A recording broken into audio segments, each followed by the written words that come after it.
One of the great things about sports is the clutch moments. Times where the unexpected happens and people do amazing things in times where teams might need them most. And one of the best clutch moments in sports to me is the buzzer beater. To make a game-winning shot takes so much concentration, fortitude, a bunch of different adjectives that I'm having trouble thinking of right now. But the point is, you have to be special to perform when everybody is watching you. Even when they know that you're the best player on the team, or that you're the closer, or whatever, there's nothing that can stop you. So today, I'm gonna count down 7 of my favorite game-winning shots in NBA history. Number 1, Michael Jordan, the shot. So there's 2 Jordan shots that I'll be tripping not to put on here. They're 2 of the most iconic shots in NBA history, really, so yeah, we kinda gotta throw it back a little bit. The first one that I'm gonna talk about is the shot. In 1989, Michael Jordan was a star, but the Bulls were not the team that we would come to know them as, the 6-time champions. This was the beginning of the run, and one of the Bulls' biggest rivals at the time was the Cleveland Cavaliers.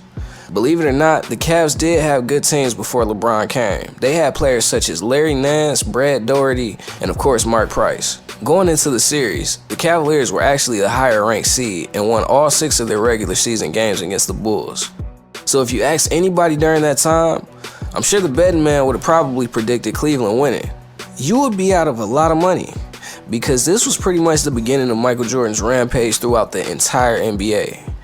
Don't get me wrong, this was definitely a competitive series. Cleveland and Chicago were tied up 2-2 in the series. And this was back when the first round of the playoffs only went 5 games. So in a winner-take-all game, Jordan would have to bring his A game to win against the Cavs. Putting up 44 total, the series would end with a defining moment in Jordan's career when he hit the game winner over Craig Elo. Any basketball fan has probably saw the clip of his celebration afterwards, where he jumped in the air and started fist pumping. It's one of the iconic Michael Jordan moments in his career. It would only be the first of many shots Jordan took to destroy his opponents. Which brings me to number 2, Michael Jordan, the last shot. I'm getting the 2 Jordan ones out the way, so don't worry. If you want to see my other picks, then I'm gonna just drop a timestamp here and you can fast forward there.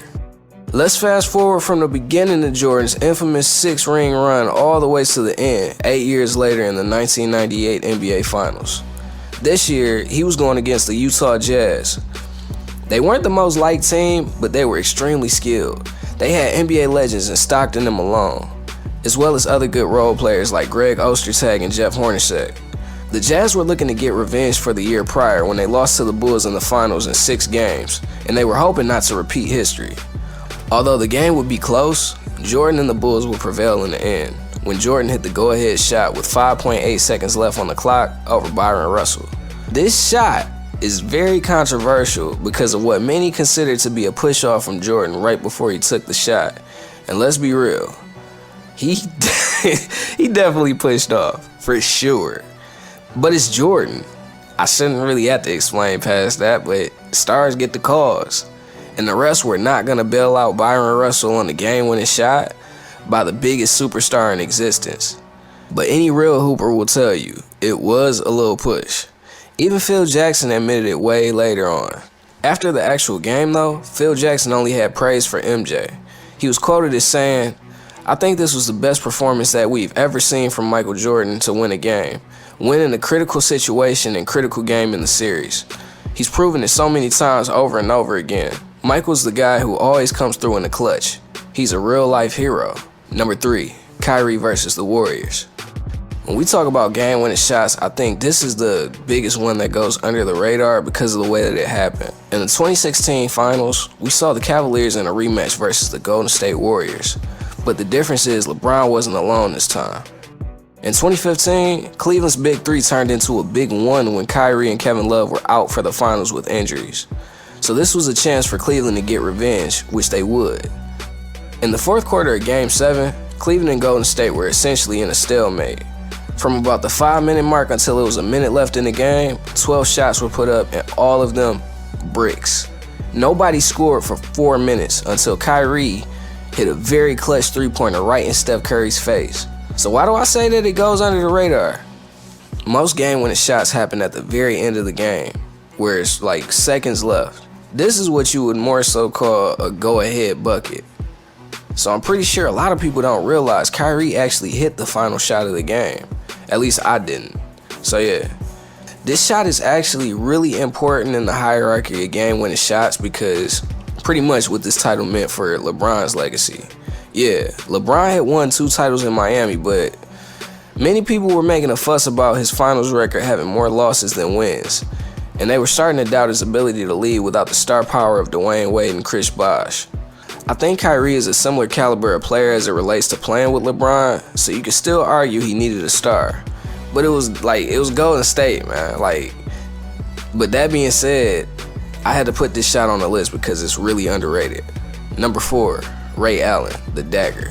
When Ray Allen left the Celtics to play for Miami, he was pretty much a role player and he wasn't quite what he was throughout the rest of his career. What he showed this season though, is that if he couldn't do anything else, he could still make a clutch shot in an important moment. Facing elimination against the Spurs in Game 6 for the 2013 Finals, LeBron was under even worse scrutiny than in the 2016 Finals. At this point, LeBron's Miami Heat was 1-1 in the Finals, and for the media, that wasn't good enough, because you gotta win every time that you go to the Finals if you LeBron. So people were doubting 2 things. The first question was, did the Miami Heat get lucky in 2012 when they won? The second was, is LeBron clutch enough and or skilled enough to lead his team to the greatest victory of them all, being an NBA title? It would turn out the answer was yes, but not without the help of his teammates. When LeBron took a 3 to tie the game late and missed, Chris Bosh made sure to be there to grab the rebound. As this was happening, Ray Allen knew that he might need to shoot, and that's when we saw one of the most iconic shots in NBA history. After this 3, Bosh would get a block on Danny Green to take the game into overtime, and the rest, pretty much history.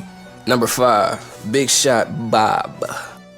Do you know who Big Shot Bob is? You should, but if you don't, Big Shot Bob is Robert Horry. Robert Horry is not what you would look at as a star player per se, but one thing you don't do is leave Robert Horry open, especially in the playoffs. Whether he was playing for the Rockets, the Lakers, the Spurs, it didn't matter. He was only there for one thing.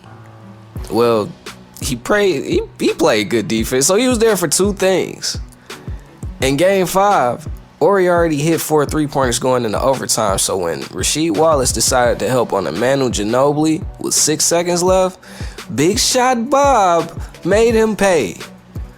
I don't know why I keep saying Big Shot Bob, my bad, man. So, the importance of this shot is that the Spurs won an improbable road game in the finals, which was big, and they would eventually win the series. It was a pivotal moment for the Pistons and the Spurs because the Pistons wouldn't be able to repeat title wins. This also helped in showing that you just can't underestimate the Spurs. For some reason, the Spurs are the only team in the league that are perpetually always competing for a title. They may have some down years, but if you pay attention, the Spurs have been in the mix and winning titles here and there since the late 90s. Number 6, Dame Lillard. Say goodbye. If you're a basketball player, I hope that you don't step on the court when it's Dame time, because this is by far the most savage shot on the list, and I don't even think it's close. The other shots on this list may hurt if you were a fan of the particular team, but this is one of the only shots in history that actually caused a complete chain reaction of events. The Portland Trail Blazers for the last few years have had a lot of questions on the quality of their team. Whether or not Dame could lead them deep into the playoffs, is CJ a capable second star next to him, etc., etc. And a lot of it was coming to a head in a major way leading into the 2019 playoffs. Portland went from being lovable underdogs to a team with some expectation because of how Dame and CJ can perform, and because of the seeding they were able to get. Being happy to be there was not going to be enough for this playoffs. Nobody expected Portland to win a title, but people just wanted to see that they were going to compete with the best teams in the league. Enter the Oklahoma City Thunder, who were actually a bit hyped up at this point. With a healthy MVP level Paul George and a prime Russell Westbrook along with some great role players, people thought that OKC may be a dark horse to win it all. Add in the fact that Dame Lillard and Russ don't quite get along, and we were going to be in for an interesting series. In Game 5, Portland was up 3-1 and it was looking like they were going to go to Game 6. It took a 26-8 run in the last 8 minutes of the fourth quarter for Portland to catch up. And this is when the improbable happens. Dame Lillard is damn near at the half-court line. Paul George guarding him, but he's sagging off. He sagged off. So Dame, without hesitation, goes up and it goes in. And the rest, yeah.